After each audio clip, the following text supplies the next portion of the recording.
जय बाबा नीम करौली महाराज की। बाबा की कृपा सब पर बरसती रहे। आप सभी का स्वागत है श्री नीम करौली बाबा के चैनल पर, जिस पर आप जानेंगे उनके जीवन में जितने भी खूबसूरत चमत्कार उन्होंने कर दिखाए हैं, जिस कारण उनका नाम चमत्कारी बाबा के नाम से प्रसिद्ध हुआ।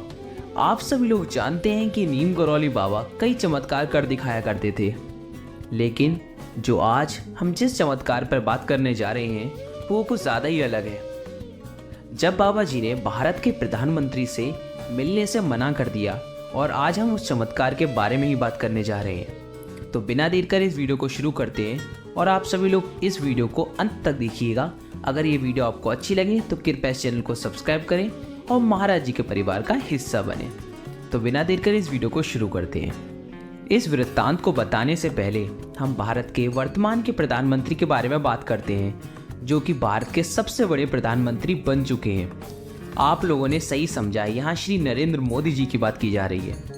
तो आप सभी को बता दूं कि नीम करौली बाबा का बहुत ही खूबसूरत आशीर्वाद उन्हें भी प्राप्त हो चुका है। नरेंद्र मोदी, जो कि इस सदी के सबसे महान प्रधानमंत्रियों में से एक है, जिस चमत्कार ने उनको चाय वाले से लेकर इस भारत के राजा बनने तक पहुंचा दिया, और ये चमत्कार उनके जीवन को बहुत ही ऊंचाइयों पर ले गया। ये सारी बात शुरू होती है उस दिन से जिस दिन नरेंद्र मोदी जी की पत्नी नीम करौली बाबा की कैंची धाम आई, और उसी दिन से उनकी किस्मत बदल गई।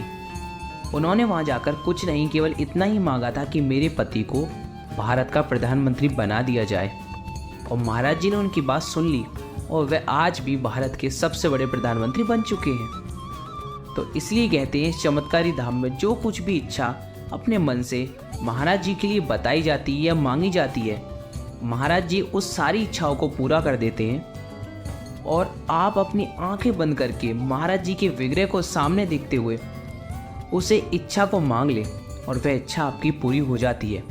अगर कोई भी भक्त महाराज जी से कुछ भी बिना मांगे महाराज जी के दर्शन करता है, तो महाराज जी उसके लिए जो कुछ भी सही है मंदिर से निकलने से पहले उसको दे देते हैं। तो इस प्रकार महाराज जी किसी भी भक्त को रंग से राजा बना देते हैं। नीम करौली बाबा की अलौकिक शक्तियाँ पूरे देश में ही नहीं बल्कि विश्व में इतनी अधिक प्रकाशित हैं कि उनका नाम किसी से भी अनजान न रह गया। पंडित गोविंद वल्लभ पंत, डॉक्टर संपूर्ण आनंद, राष्ट्रपति देवगिरी, उपराष्ट्रपति गोपाल स्वरूप पाठक, राज्यपाल व केंद्रीय मंत्री रहे मुंशी जुगल किशोर बिरला, महाकवि सुमित्रा नंदन पंत, और देश के पहले प्रधानमंत्री पंडित जवाहरलाल नेहरू जैसी बड़ी बड़ी हस्तियां भी बाबा नीम करौली के दर्शन के लिए आती रहती थी और व्याकुल रहती थी। जैसे नीम करौली महाराज एक स्थान से दूसरे स्थान घुमा फिरा करते थे, वैसे ही ये बात उस दिन की है जिस दिन पंडित जवाहरलाल नेहरू भारत के प्रधानमंत्री सन 1960 में पश्चिम बंगाल की यात्रा पर गए हुए थे, और यात्रा खत्म होते ही अंतिम चरण पर कोलकाता हवाई अड्डे पर पहुंचे, जहां से उन्हें आसाम के लिए प्रस्थान करना था। कोलकाता हवाई अड्डे पर उनकी आधिकारिक प्रेस कॉन्फ्रेंस का आयोजन किया गया। पंडित नेहरू का आगमन हुआ और पूरा कक्ष पत्रकारों से खचाखच भर गया। प्रश्न उत्तर कार्यक्रम चल ही रहा था, तभी हवाई अड्डे पर एक हवाई जहाज उतरा, और इस हवाई जहाज को देखकर पत्रकारों में चर्चा प्रारंभ हो गई, और धीरे धीरे पंडित नेहरू के पत्रकार वार्ता कक्ष से पीछे पत्रकारों का सरकना शुरू हो गया, और थोड़ी देर में पूरी कक्ष खाली हो गया। पंडित नेहरू को बहुत ही आश्चर्य हुआ कि आने वाले हवाई जहाज में ऐसा कौन व्यक्ति है जिसके लिए भारत के प्रधानमंत्री को छोड़कर लोग बाहर चले गए। तब उन्हें पता चला, आने वाले हवाई जहाज से जो व्यक्ति उतर रहे थे वो कोई और नहीं, हमारे श्री सतगुरुदेव हनुमान स्वरूप बाबा श्री नीम करौली महाराज थे। उन्होंने अपने पीए से पूछा, भाई ये कौन व्यक्ति है जिसके लिए प्रधानमंत्री की खचाखच प्रेस कॉन्फ्रेंस के सारे मीडिया वाले मुझे छोड़कर उन गुरुदेव के पास चले गए? वह कौन गुरुदेव है, उनके बारे में मुझे कुछ बताइए ज़रा। तो उनके पीए ने बताया, यह हनुमान स्वरूप श्री नीम करौली बाबा हैं, जिनके बचपन में ही उन्हें 8 सिद्धियाँ और 9 निधियों की शक्तियाँ प्राप्त हो गई थी, जिस कारण वह मरे हुए व्यक्ति को भी जिंदा कर देते थे।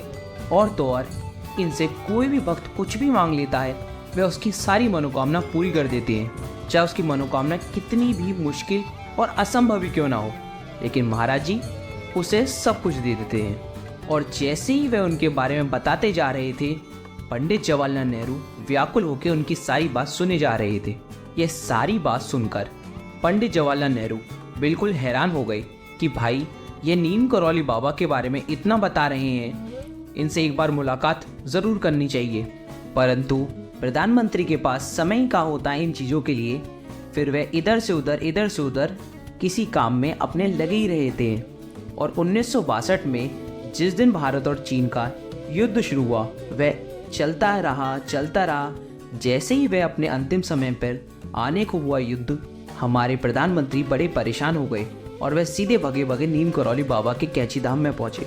आश्रम में महाराज जी के दर्शन करके उन्होंने श्रद्धालु भक्त के तौर पर किसी भी बॉडीगार्ड को, सेवक को अंदर ना भेजकर खुद कक्ष में झुकते हुए, अपने सिर को झुकाते हुए महाराज जी के पैरों पर अपने सिर को रगड़ा और रखा और महाराज जी से अरदास करी कि बाबा, हमारी भारत और चीन के युद्ध में हम बहुत पीछे चल रहे हैं। हमारा युद्ध सामान भी खत्म हो चुका है, हमारा सारा युद्ध का सारे साधन खत्म हो चुके हैं और शायद हम ये युद्ध हार सकते हैं।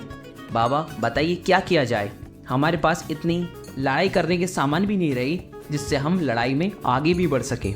और वह सारी बात महाराज जी को बताते चले गए। तो गुरुजी ने केवल इतनी सी बात कही और उनकी सारी परेशानी खत्म हो गई। गुरुजी ने कहा, आज रात 12 बजे सीज फायर हो जाएगा। अब जी ये सीज फायर क्या होता है? सीज फायर का मतलब होता है युद्ध में विराम कर दिया जाना, एक पक्ष के द्वारा युद्ध को खत्म कर दिया जाना।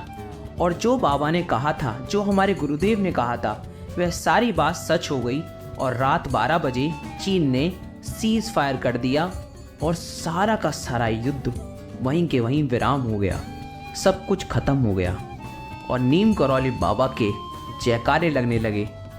जवाहरलाल नेहरू खुशी से नाचने लगे। हमारा भारत चीन से हारते हारते बचा और जवाहरलाल नेहरू महाराज जी के जीवन भर भक्त बने रह गए। अब आपको लिए चलते हैं आज के मुख्य चमत्कार की ओर। जब महाराज जी ने भारत के प्रधानमंत्री से मिलने से मना कर दिया।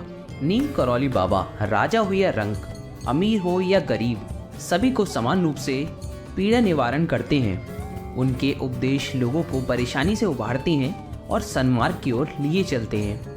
एक बार ऐसा ही हुआ जब बाबा ने प्रधानमंत्री से मिलने से मना कर दिया। ये घटना तब की है जब बाबा अपने कानपुर प्रवास में लगभग 200 भक्तों के साथ कानपुर के सरसैया घाट पर बैठे थे।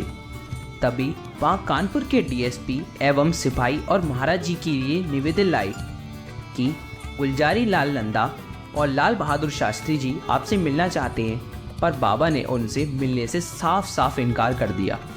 इसके बावजूद पुलिसकर्मियों ने लाल बहादुर शास्त्री और गुलजारी लाल नंदा को लेकर बाबा के पास पहुंच गए। तभी अचानक एक बहुत बड़ा प्रकाश कहीं से आया और बाबा अंतर ध्यान हो गए। जैसे ही बाबा गायब हुए, इस घटना के बाद लाल बहादुर शास्त्री और गुलजारी लाल नंदा वहाँ से चले गए। तब बाबा उन्हें भक्तों के बीच कुछ देर बाद अपने आप वापस आ गए।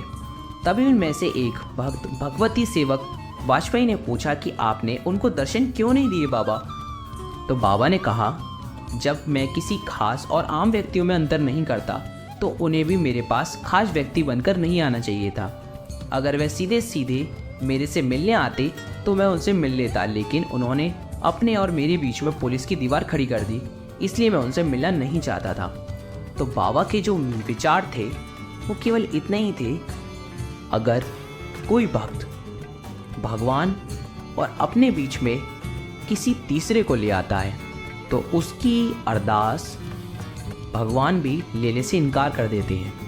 तो इसका मतलब आप भगवान के सामने साक्षात सारी बात कहिए, अपने मन से कहिए, तो भगवान आपकी सारी बात पूरी कर देते हैं। इसी प्रकार नीम करौली बाबा के बीच में एक पुलिसकर्मी वाली दीवार जो खड़ी हो रही थी, इसलिए नीम करौली बाबा ने उनसे मिलने से साफ इनकार कर दिया और ज़बरदस्ती करने के बावजूद एक प्रकाश की शक्ति यानी एक इतना बड़ा उजाला, इतना बड़ा प्रकाश आया कि इतनी सुंदर रोशनी के साथ नीम करौली बाबा वहाँ से गायब हो गए थे। और ऐसे ही चमत्कार हमारे महाराज जी, हमारे हनुमान बाबा करके दिखाते रहते थे और जो कि हम सभी भक्तों के जीवन में आज भी होते रहते हैं। तो आज की वीडियो में बस इतना ही। अगर आपको ये वीडियो अच्छी लगी तो कृपया चैनल को सब्सक्राइब करें, जिससे आपको महाराज जी की और भी वीडियो मिल सके। तो फिर मिलते हैं किसी और नए किस्से के साथ। जब तक के लिए जय बाबा नीम करौली महाराज की। बाबा की कृपा सब पर बरसती रहे।